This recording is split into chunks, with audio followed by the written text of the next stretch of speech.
Hi guys, ஒரு குட்டி story சொல்லட்டா. ஒரு கிராமத்துல ஒரு தச்சர் இருந்தாரு. அவர் மரப்பொருட்களை நல்லா அழகாவும் விதவிதமாகவும் நல்லா செஞ்சு வித்துட்டு இருந்தாரு. இதை வாங்குறதுக்கு மக்கள் தூரத்துல இருந்தெல்லாம் வருவாங்க.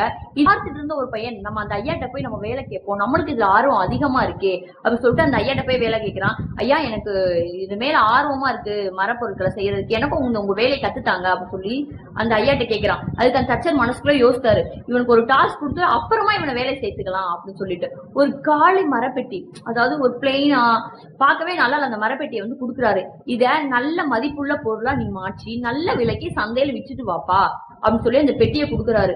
அவனுக்கு வந்து ஒண்ணுமே புரியல, இது எப்படி நல்ல அழகுள்ள பொருளா மாற்றுது அப்படின்னு. அவனுக்கு ஒரு என்னன்னா, முயற்சி செய்யாம நம்ம தோக்க கூடாது அப்படின்னு சொல்லி ஒரு எண்ணத்திலேயே வீட்டுக்கு போயிட்டான். வீட்டுக்கு போய் அந்த ஃபர்ஸ்ட் அந்த பாக்ஸை நம்ம கிளீன் பண்ணுவோம் அப்படின்னு சொல்லிட்டு அந்த பாக்ஸை நல்லா கிளீன் பண்றான். கிளீன் பண்ணிட்டு உடஞ்சிருக்கிற இடத்தெல்லாம் சரி செய்யறான். அதுக்கப்புறம் அவனுக்கு தெரிஞ்சதை வச்சு செதுக்குறான் அந்த பாக்ஸ்ல. அதுக்கப்புறம் உள்ளக்க வந்து சரி ரெட் கலர் துணியை விரிப்போம் சொல்லி ரெட் கலர் துணியை விரிக்கிறான். அதுக்கு பாலிஷ் போறான். அவன் தெரிஞ்ச பெயிண்டிங்லாம் அடிக்கிறான். இப்போ அந்த சாதாரண பாக்ஸ் ஒரு அழகான நகை பாக்ஸா மாறிடுச்சு.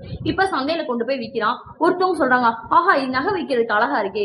இன்னொருத்தர் சொல்றாங்க, இது கிஃப்டா கொடுக்கலாம், சூப்பர் பாக்ஸா இருக்கே அப்படின்னு சொல்லிட்டு அதை நல்ல மதிப்புள்ள பொருளா வித்துட்டான்.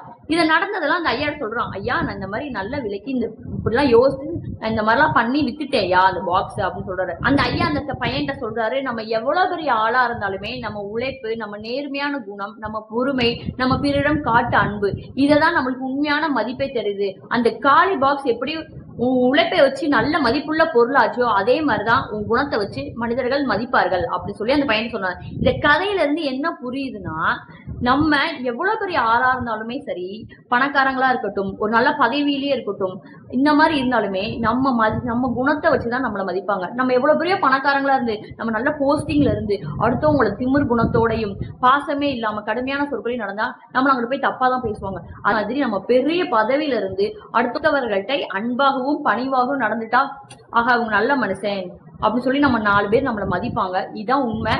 ஆயிஸ், நம்ம பிறக்கிறப்பே ஒன்னாதான் பிறக்கிறோம், மண்ணுக்குள்ள போறப்பே ஒன்னாதான் போறோம்.